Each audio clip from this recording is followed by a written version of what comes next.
Dahil sa banta ni Typhoon Tino, naka-full alert status na ang kapulisan ng Police Regional Office 8 upang matiyak ang kaligtasan at seguridad ng mga residente sa riyon. Magbabalita dyan si Patrolwoman Cristel Palafox.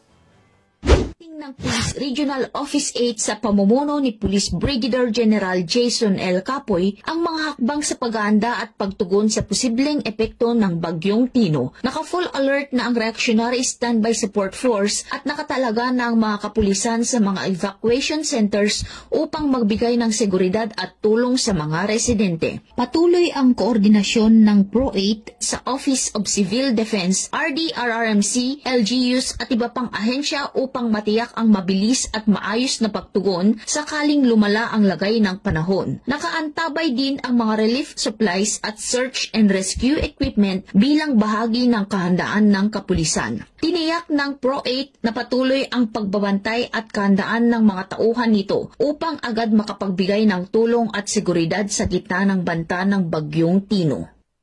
Mula dito sa Eastern Visayas, ako ang inyong PNN correspondent, Patrolwoman Palafox, alagad ng batas na kataguyod ng Balitang Pulis.